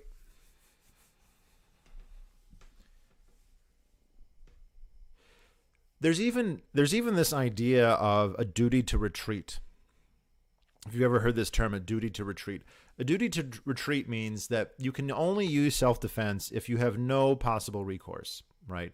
So if you're on the street and someone attacks you and you could plausibly run away, then you have a duty to do that. And if you don't do that, then you can't claim self-defense, right? And there are places in the United States where this is taken to such an extreme that it essentially nullifies self-defense. So you could be, I don't know if there's actually cases of this. I think that there might be, so don't quote me, but places like Massachusetts, for instance, where you get cornered on a 3rd-story window and they could say, why didn't you jump out? Now, Wisconsin is not a stand your ground state. However, if you have provocation with prejudice, if let's say you provoked a fight, you can still use self-defense if you try and escape, right? So you start a situation, but then you disengage. You still might be able to use self-defense. And so the prosecution's allegation that he provoked this is completely absurd. The evidence, again, is a blurry blob that a detective zoomed in on from a video that they can't authenticate. And then they interpreted the random mass of pixels to be him barrel swiping Zelensky. And the prosecutor in the demonstration could not even say, I'm not sure which one Zelensky is. Okay, if that's true, how do you know that he got barrel swiped? But okay, whatever. But even if that's the case, even if you accepted that ridiculous travesty of evidence, that's before Kyle runs away. Kyle still runs away and then gets trapped. And that's another thing that wasn't so clear in the first video. Kyle runs, and it looks like he's kind of cornered by cars, but you do see that he loops around a car after he shoots Rosenbaum. What you can't see, but you can in the new drone footage, is right on the other side of that car are dozens and dozens. They say hundreds in trial. I think it's more like dozens of rioters who are armed with these long metal poles. And Kyle testified to that. And then fucking Krause is like, well, after Kyle shoots, they run away.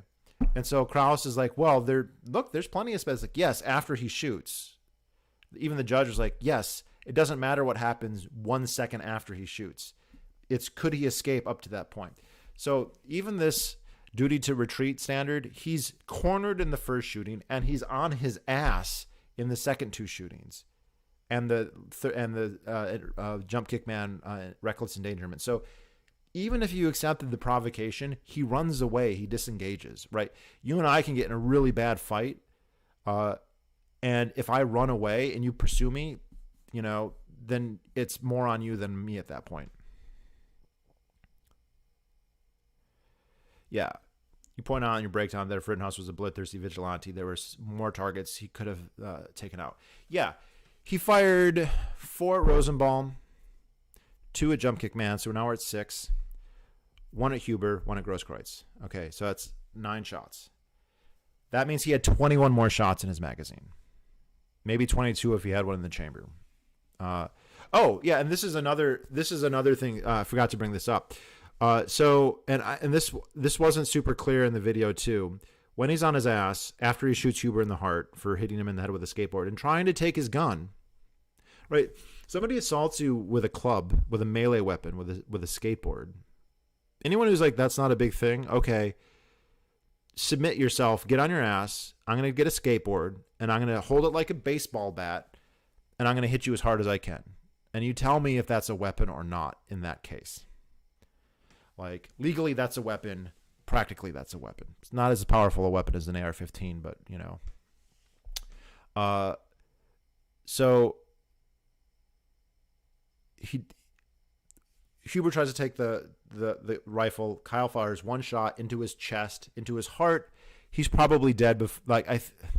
He's dead within just a few seconds. He takes like 3 steps that he stumbles, clutches his chest, and dies. Grosskreutz comes. Grosskreutz is charging him. As soon as Kyle brings his gun to bear, he steps back, and Kyle lowers his rifle. And then there's a moment where Kyle fumbles around a little bit, and Grosskreutz then aims his gun, and then he gets shot. And Grosskreutz testifies that when Kyle was sitting there, that Kyle pulls the trigger, and there's a misfire. And Grosskreutz realizes, oh my gosh, he just tried to shoot me, but it misfired.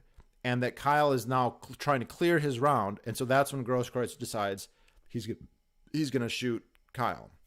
And Grosskreutz posted this on Twitter. He goes, make sure everyone in my testimony tomorrow, you watch the video, which if you're Grosskreutz, you do not want people to watch that video because you look like you're trying to commit murder against a 17-year-old and get your arm blown off. But he says, look, he clears a round, and that's when I knew I had to kill him. So the defense covers this. They bring in the police officer from Kenosha who collected all the evidence. Here's all the spent rounds. Did you find any unfired rounds? Nope. Would you have logged that into evidence? Nope.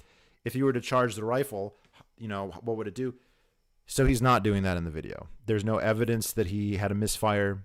There's no evidence that he had a jam Grosskreutz is wrong when he says that Kyle pulled the trigger, failed to kill him, and then just had to clear the rifle. Nope. Now, maybe Grosskreutz believes that, but that's not what happened.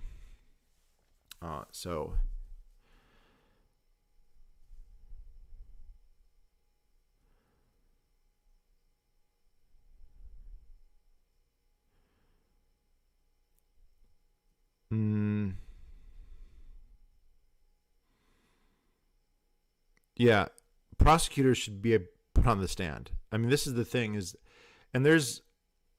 if you watch the Drew Hernandez testimony, so Drew Hernandez recorded, who's very important to the case. He had stuff, and he had posted this that I just hadn't seen or hadn't been able to put in the context.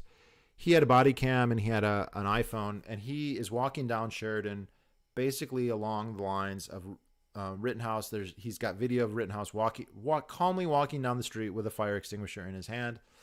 And when he testified, he clearly was like, they're arsonists, they're rioters. Kyle was being calm and collected. Rosenbaum attacked him, blah, blah, blah. And when he gets crossed by Binger, he's clearly just really rooting for Kyle in an obvious way, and maybe even too obvious. Like, it almost seems like he's biased. Binger is clearly getting angry, and the lawyers I was watching were saying, look, when you're the prosecutor, you're the king, man. You've got power over everybody.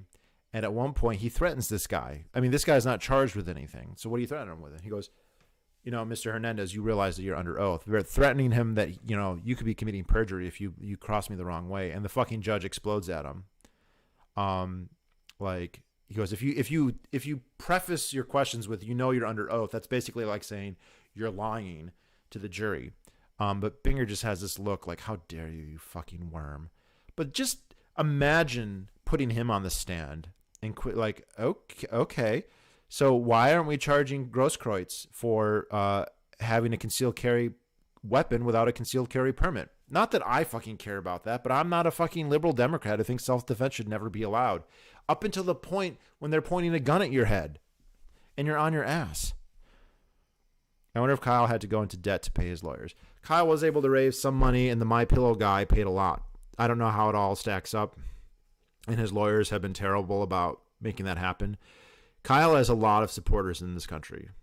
You know, half the country thinks he's a neo-Nazi racist, and, you know, they live in a delusional world that's disconnected from reality. And there have been people who have been offering to help, but his lawyers have been like, we got this. And like, it's true, they have a phenomenally strong case. I can't, it just, other than if all this had happened and been recorded and Kyle had just been at home the entire time, I don't know that you could have a better case. But, you know, yeah, 4 more. Yeah. So for those who don't know, Kyle had a TikTok handle called four doors, more whores. Wait, is the sauce in the...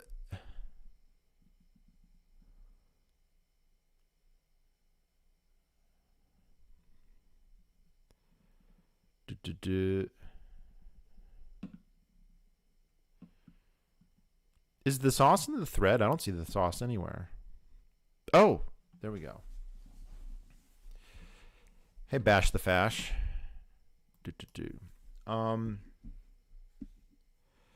So yeah, I don't know what's going to happen. It's scary to me that juries could be left to decide this. It's scary to me that the prosecutors can't be, that they can sit there and it's like the judge is paid by the government, the courtroom is paid by the government, the prosecutor is paid by the government. They make the laws. They do the jury selection. They decide what can be heard. They can decide what can't be heard. They can define what's right, what's wrong. The detectives get to sit there with the prosecutor. It's such a obviously rigged system. It's amazing that anyone gets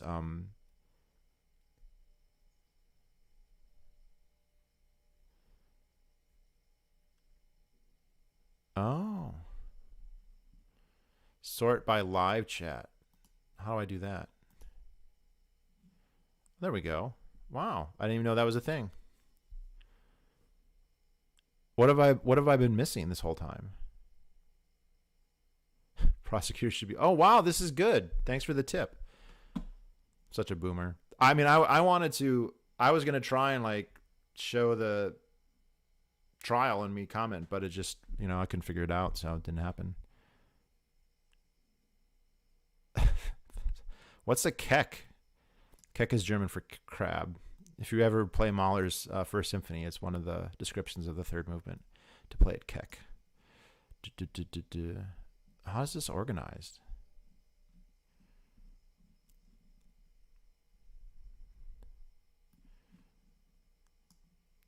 Anyway, so almost 3 a.m. here, guys. Any questions? I recommend the link. I sent it already. I'll send it again. People should watch either a live stream of the thing. I think PBS and Court TV both have it. Monday's going to be final arguments. Unfortunately, Richards is going to give the defense's argument, and I feel like Corey Chirafisi is the far better lawyer. He's the one who did the cross-examination of Grosskreutz. It's probably the biggest mic drop of the whole trial. There've been a couple, but that's probably it. Oh, the other thing,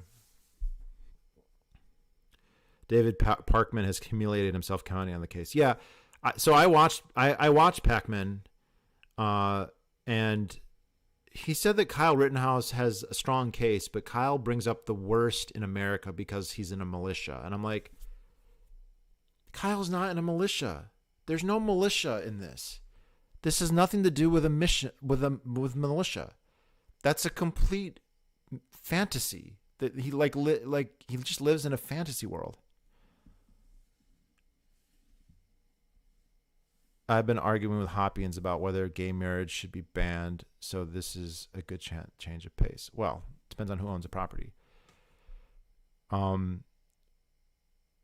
Lengthy, what would you do in Kyle's shoes? Well, to talk about one of the things people say is like, well, he shouldn't have been there. First of all, they would never say that to a woman who got raped because she went to a frat party or down an alleyway, right? You shouldn't have been there. And they certainly wouldn't have said it if a woman who was getting raped shot her assailant. You're guilty of murder. You shouldn't have been there, honey. So, and also he could have been there. Like the ethically, the curfew was stupid. Ethically, not having a gun is stupid. He was legally allowed to have a gun, and the curfew's been overturned anyway. So even not morally, but ethically, that both of those were allowed. Now, me personally, I'm not like drawn to these kind of events, so I probably wouldn't have been there. And if I was, it would have been by accident, and I wouldn't have been. Well, first of all, I never would have been caught with an AR-15 because I don't have an AR-15 and I don't like AR-15s. So like, and you know, so there's that. So. You know, I think the likelihood I would end up in this is fine. And that's what some people would say, well, he's there looking for trouble. No, he was there helping people. You're allowed to go. You know, stopping arson, that's fine. You know, and if you want to have a show of strength by saying, hey, I'm going to defend myself, more power to you, man. Right? I mean, the only problem is if somebody tries to make that a problem, and that's their fault, right? This was Rosenbaum's fault. If there's a villain in this whole thing, it's Rosenbaum. And the only way he's not a villain is that he's so mentally unstable that he's not in control of his actions. That's the only way. Yeah. Everyone says this is racial. Every article points out this is racial. And when you read the article, it doesn't say that the 3 people he killed were white.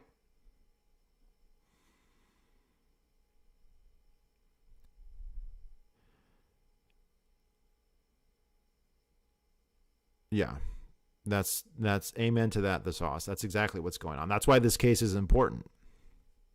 All right, they want to come and riot and burn and arson and beat and assault, and they know that if the armed fraction of the populace doesn't stand for that, they'll all be dead. Right? They'll be killed. They won't be able to do that. Right? How can you threaten and terrify people when the people you're trying to threaten and terrify can shoot back with better accuracy? They don't want that. So they want they want and you know, for all the problems the United States has, it allows you to do that, right? You have the right to self-defense and you have the right to arm yourself almost everywhere in the country except for, you know, New York City and LA and DC and a couple other places. And so what they want to do is make it so that you can't do that without bringing down the entire apparatus of the government on their side. They want the coercive power of the state to be targeted at their enemies. They want to own that power, and until they do, they'll settle for it being invoked on their behalf. Yeah. So that's why this is a very important case. Like, I would say this is even more important than the Bernie Goetz case from 1984. So Bernie Goetz, of course, the gay Jewish guy in New York City who killed 3 black guys who attacked him in the subway with a gun he wasn't supposed to have, got charged with murder, acquitted of murder, but convicted on the gun charge. Like, that was an important in the principle of self-defense, especially in that godforsaken city. But this is even more important, I would argue, because it's a selective nullification, right? If Kyle Rittenhouse had been black and had been a BLM protester and he had shot a couple militia guys, nobody would care. Right, they'd say he's a hero, and it's not even if he was black, right? Because he could have been Joseph Rosenbaum if he was perceived as or Huber or Grosskreutz. If he was a communist and he had killed a whole bunch of white people, they would have been like just like they didn't give a fuck about the guys who shot up Rand Paul, right? You know, January 6th is the worst thing ever, but when you have a left-wing Bernie supporter go and shoot up a congressional baseball game of Republicans, that's fine. Who cares? Abolish the police so we can shoot rioters without getting prosecuted. Wow, there's so many more chats this way. I had no idea. I'm going to have to start doing that. I'm such a boomer. My parents are boomers, but I'm close enough. Yeah. So this is a really important trial, and I really hope he walks. He deserves to walk. I mean, there's two. On one level, the left will go berserk, obviously. But if he walks, then they better be careful when they go berserk. Imagine that message. How many people are going to emulate this, right? They don't want that. That is Kyle Rittenhouse is literally a million times more dangerous than just this case to them, right? Because if he walks, then he just inspired thousands or tens of thousands of other people to do the exact same thing. And that's really all it takes. Ha, ha, funny. So, because you just imagine, if you have 30 or 40 Kyle Rittenhouses in any city, that's it on the riots and the arson. That's it. You don't need that many. But if people know, if I try and do a Kyle Rittenhouse, I'm going to get thrown in prison for life, then it's not going to happen as much. Kyle plays Call of Duty, so he's obviously guilty. Yeah, and he definitely nailed that response. That's just a game. Like, Kyle,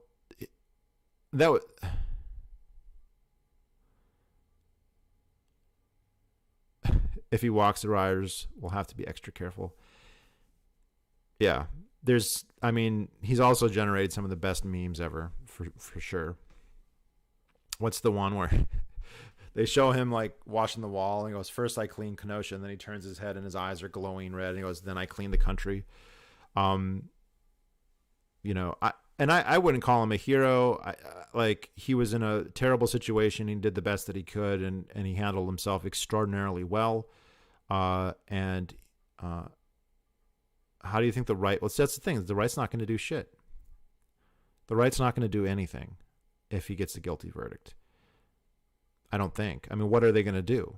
Storm the courthouse and set him free? No. They're going to say that, it was a bad trial, bad result. The left is going to say they were completely vindicated, right? It's this complete, when I get the result I want, then that's true, and that proves my point, right? The Supreme Court he's absolutely a hero. I'll hear that argument, maybe. I don't think where I would quibble with that is I don't think he went to a riotous area, but he wasn't going into combat. I don't think he assumed that it was going to be as bad as it was. So I don't think that he was consciously going into a really dangerous situation. And he de-escalated, which good for him. He tried to escape, good for him. But it wasn't like, okay, I'm ready to rock and roll. He was going there to put out fires and honestly to LARP a little bit. I really think that's what he was. Now, he'd done enough training. He had a real gun that, you do that, then it's not, at some point the LARPing becomes real life, and it became real life. But, nice guy. I think it's more mundane, but also stronger than that is what I would say. He's just a decent guy who's willing to stand up for what he believes in, and defend himself and others. And he did.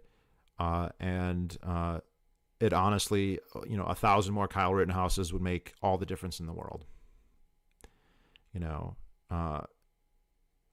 One of the reasons that this is never going to happen in New Hampshire is because we've already got a bunch of gun-toting activists who will show up at everything, and it just completely nullifies the left in that regard. I think what makes him a hero is what he had to deal with after the media. He has been put under the most incredible pressure ever. Right, demonized by the president, by the media. By the way, if he walks, he can sue the hell out of all these media firms that called him a murderer. So that'll be great. I mean, you think Nick Sandmann made a lot of money? Wait till fucking, Kyle Rittenhouse has a round in civil court. Forget the city of Kenosha. I agree about the LARP, but he was thrown into incredible circumstances and rose to the occasion and caused. He absolutely did. Cause more ass mad on the left than anyone other than Trump. Well, who's the justice? The last justice, he might have caused more.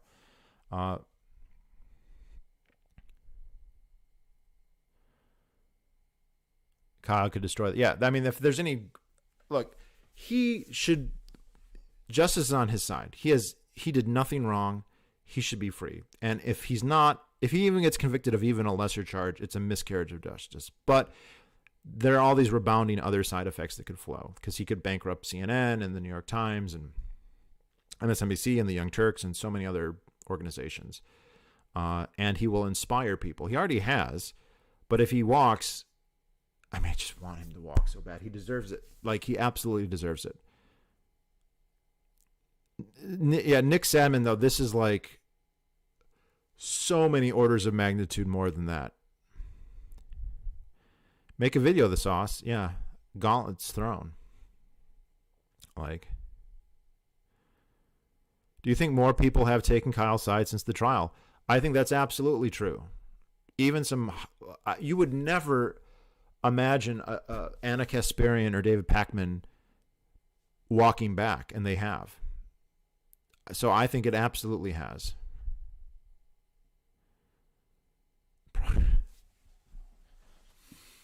So, and that's a testament to how strong his case is, that somebody on the Young Turks can admit that they're wrong. Like, Anna Kasparian admitting that she's wrong is insane. But like, his case is that obviously, it's so strong. You would have to be saying there's no such thing as self-defense. And there's people who believe that. And if you listen to Binger, that has to be the logic behind all of his statements. So, all right, guys, 3 a.m. here, getting late. I gotta like save my strength because I gotta do it on Monday. The sauce has been getting a dog for the past 8 years. Night, the sauce. Nice to see you. Always a pleasure.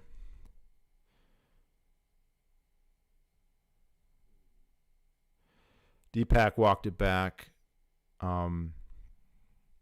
Yeah, and even Anna Kasparian, Cenk just gets on there and goes, well, he's a racist and he's a white supremacist. And like, they all say that. Good night.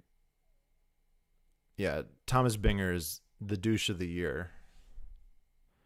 Good night, good stream. Thanks around the world. And, you know, if around the world, if you were red pilled because of Nick Sandman, how many people are going to be red pilled by this? Cenk did not admit that he was wrong. That'll be the day.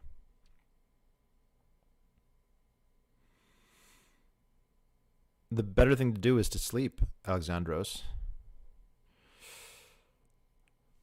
My hair needs its rest.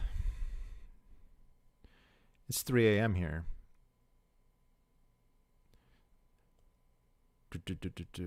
So, all right, guys.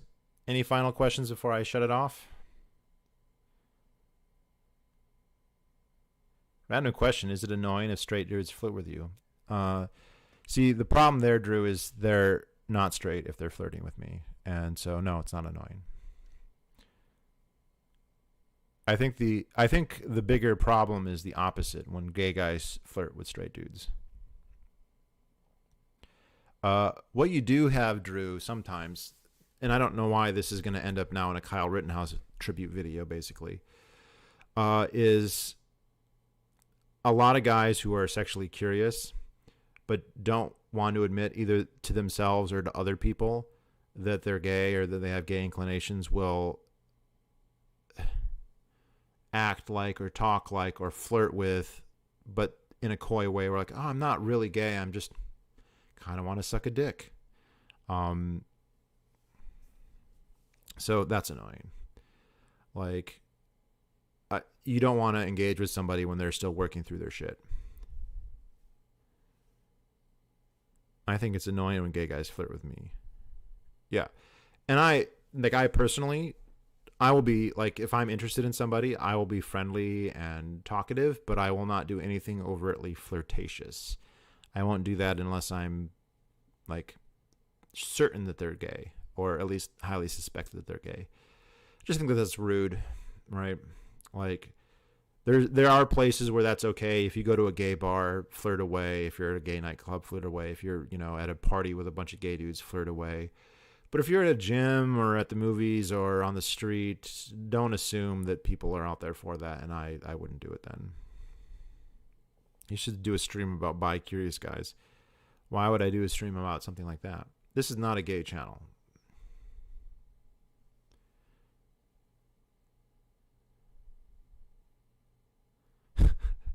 Gay guys are the best followers. Yeah, there's a whole OnlyFans market of this. Gay guys are fueling the careers of like hundreds of straight dudes who just want to post pictures of their naked bodies and try and make 20 cents each time. But I never pay for any of that. I don't do OnlyFans or anything like that. Yeah.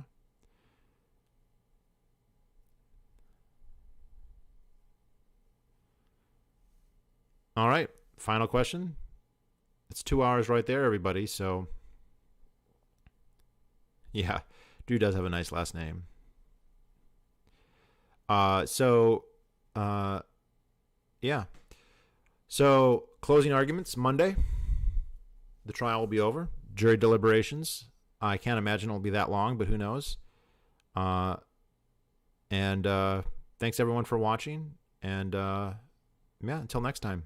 Good night.